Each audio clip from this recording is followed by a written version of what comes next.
Hey, what's up? How are you doing? This is Dawnna St. Louis here, and I've actually been off working on some really huge projects, which are going to be launching this week. They're going to be launching this week. Finally, I can't believe they're going to be launching this week. I've been working on them for months, so you're going to hear me start talking about harnessing entrepreneurial fire and biz on fire and into the fire and everything on fire. Y'all don't really think I got this right here for a reason. Anyway, I came on today because I had been talking to one of my friends and they were having a bit of a challenge with stuff they were doing in business, and I just was like, this is so common. It's something I hear from entrepreneurs all the time. Let me go ahead and get my hellos out of the way. What's up, Michael Bentley? What's up, Cindy? I saw somebody else come on, but I missed them. I think it was Courtney. I have several other people hopping on and off, but anyway, I just wanted to get my hellos out. So let me first tell you, did you say, are you saying burn, baby, burn? Disco Inferno, burn. Okay, we're not singing today. All right, anyway, I was talking to a colleague of mine the other day, and this is someone who I'd worked with for years, right? And I used to give them guidance in the whole entrepreneurial thing, like, what they were supposed to be doing. What's up, Arvin? So I said, back in the day when I used to talk to them all the time, they were going down this one path of entrepreneurship, something that they thought was 100% their specialty and what they should be doing. And they started working on it, and lo and behold, what would happen, this happens to all entrepreneurs, by the way, all of them. He was working on this particular thing because he was chasing the dollar. Whether it was innovation, because that was a new buzzword, or security, or dog walking, whatever it was the the new hottest buzzword. He read like 3 books on it, and boom, he was going to go and be the expert on that. And so, of course, that's what he started working on, right? So whatever that new buzzword, innovation, mindfulness, I don't even remember. And I said, that's all good, but bruh, that is not your expertise. Like, that's not your thing. Your expertise is your ability to connect people and network. And I mean, this guy, you know that game 6 degrees of separation, or everybody, or saying you're 6 degrees separated from Kevin Bacon or something like that. This was that guy. Like, he could get you connected to Kevin Bacon. He knew how to make connections and keep them. Like, I'll meet somebody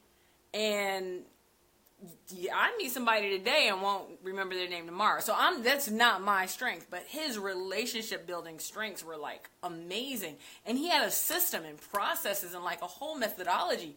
And it wasn't even a lot of work for him. Like, it was something he did 10 minutes a day, but his network was like on fire. And I used to say all the time, I wish I knew how to harness a network like that. Like, and for him, it was just like boom, boom, boom. It was just so easy. But for me, that would have been like pulling teeth, but he did it really well. And I'm like, that's your expertise. You need to be working in that. That is your fire, like the ability to build relationships. I'm like, do you know how much people in sales would pay for you to teach salespeople how to build and harness relationships?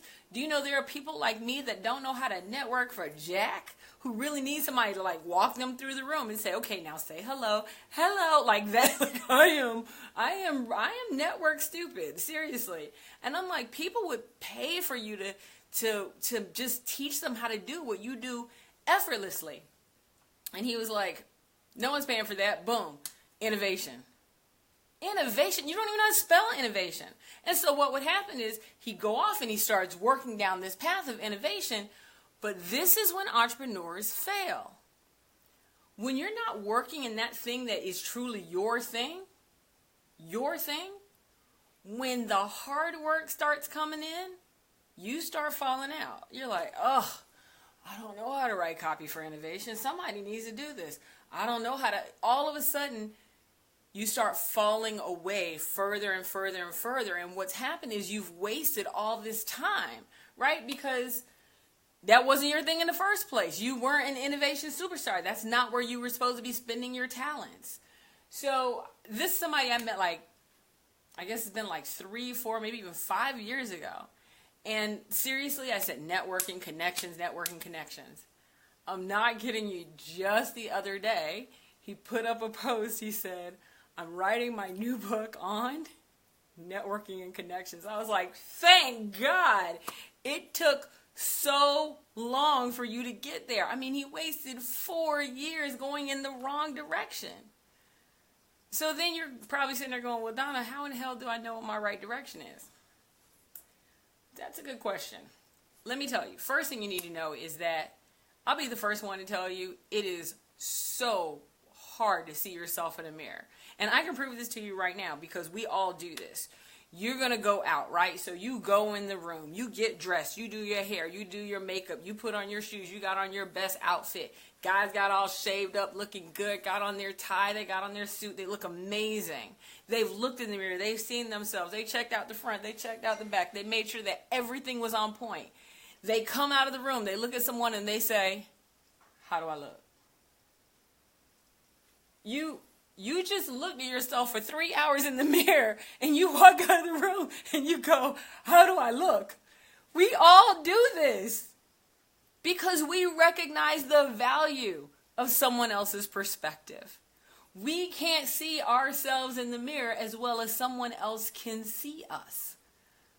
This is the truth. The question is, do you trust the person to whom you're asking that question? Right? That's the thing. So my superpower, one of my superpowers that I have that I didn't even know I had for a very long time, was my superpower was the ability to recognize what other people do the best that they could sell. Like when I talked to this guy, I was like, you should be doing this. And it was a visceral reaction. There was someone else that I talked to and I said, this is your goose with the golden egg. He's a good friend of mine. His name is Jeff Ram. He's now going to be keynoting at the NSA conference, the speakers conference. He's going to be the keynote speaker at the conference of speakers. Come on. He didn't see his golden egg several years ago, but to me it was sitting right there in front of him. I'm telling him he has a goose that lays the golden egg and he was psyched about the omelets. But that happens to a lot of people. What happens is, when you're not working in that thing that is truly your gift, truly your passion, then when the things get hard, you will fall back in the things that you do best. So what happened was with my guy who does networking, when things got hard, when things got really hard for him, because he wasn't working in the area that he did the best, when things got hard, he fell back into doing the things that he does best, which was networking. With my guy with Jeff, who was doing, I think he was doing marketing. Marketing was something he did well, but it wasn't what he did best. So what happened was when things didn't go well, he fell back into marketing. He'd fall back into that, right? I do the same thing. When I wasn't working in my area of expertise, I would always fall back into some entrepreneurial stuff. It always happened. And so what happens was after a while, you really start noticing a trend among yourself.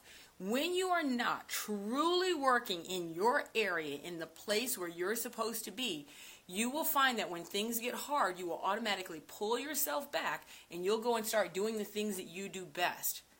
Pay attention to that trend because that is likely where you should actually be working.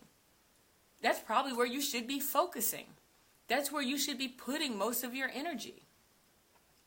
Do you find yourself suddenly on the phone? I got to tell you, for me, every time I was working in an area that wasn't an area of my strength, I found myself on the phone for hours with people helping them build their business. And I don't mean this would happen once or twice. I mean 2, 3, 4 times. I pick a topic, that's going to be that's my talent, that's my goal, I'm going that direction.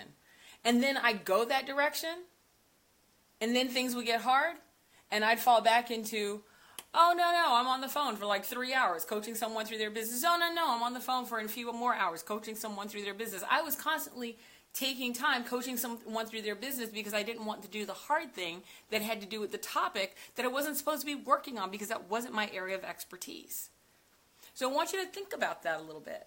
If you're sitting there a little stuck and going, dag, I do that, go and look. Really pay attention.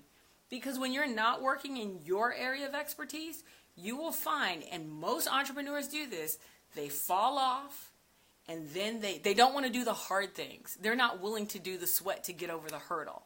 It wasn't their thing in the first place, so they're like, Why am I doing this?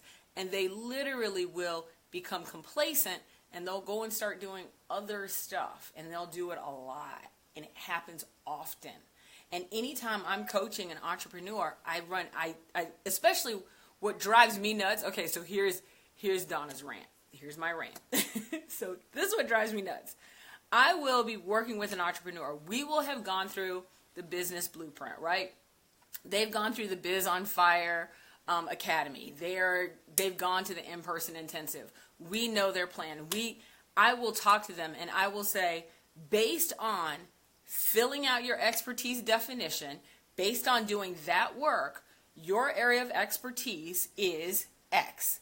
And when you are working in your area of strength, you will literally do exponentially better in that area of strength. Let me explain that.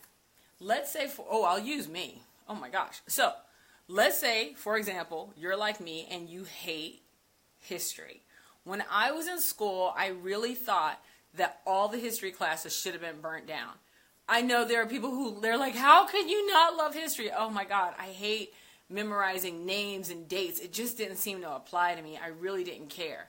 So if I wanted to pass the test that was coming up on Friday, I would just study my ass off on Thursday night, remember as much as I possibly could to pass the test on Friday morning. But if you asked me those same questions on Saturday, didn't remember them.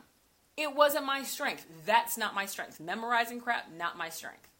However, math. Oh, love math. Love math. If you gave me a math book, so let's say I haven't looked at calculus in 10 years. I just haven't had to use it. But let's say you rolled in and you said, Dawnna, I have a calculus book for you for Christmas. I'd be like, calculus, right? And then I take the book, I would pop it open, and probably within about 5 minutes, everything about calculus would come right back into my head, and I'd be 100 miles an hour good to go. Because it's my strength. It's what I do well. And because it's what I do well, it's easy for me to constantly go back and do that. You will get exponentially better working in your area of strength. You will find it easy to get over hurdles when they have to do with your area of strength, as compared to if you don't work in your area of strength, you will only get a small fraction better. So instead of getting 1 or 2 times better, what you would do in your area of strength, you'll find yourself only getting maybe 5 or 10% better because you're not working in your area of strength. When you're an entrepreneur and you're not working in your area of strength, when something hard comes along, like you have to write copy for your website, that's a great example. When you have to write copy for your website, and this is usually when I know an entrepreneur is totally off track, by the way, I will start asking them questions, and it will take them, something that should take them a couple of days, we're talking about now takes them a couple of months. Not because they're not good at writing copy, but because they're now having to get into the nitty-gritty of really telling me about their area of expertise. And they have to really love it and know it and breathe it and eat it and be passionate about it. And then what they find out is that they're not. So I usually can wean out a person's expertise in a couple of days. So whereas it might take years like my guy did, I'm like, dude, I knew your expertise within a couple of days of talking to you. The reason is because they are so much more passionate about that thing that they do best. So when you're not working in your area that is your true strength, you will do what most entrepreneurs do, and you will fall back. You'll stop working on that thing. You'll find other things to do. Then after a little bit of time goes by, you'll suddenly shift to maybe another subject or another area, or your business will take on a new look. Happens all the time. So recognize maybe your own habits, recognize the habits of others. And if you're like, Dawnna, you know what? I want to be an entrepreneur. I really want to know what my business should be doing. Then check out, well, don't check it out yet, but my business, Biz on Fire, is actually we're going to launch this week. So we're going to launch this week. I'm super excited. So we're launching Biz on Fire this week as well as Into the Fire. And this is one of those things where it's what I do best, helping entrepreneurs turn their ideas into a business success story. Anyway, I hope this helped you. I hope you recognize the areas in which maybe something that you're doing, maybe you're following this path and you're going, oh my God, I do that. This is the time to correct it now. Don't keep doing it. Figure out the thing that you keep falling back into. Don't chase the dollar, chase the desire. The dollar will chase you. Talk to you later.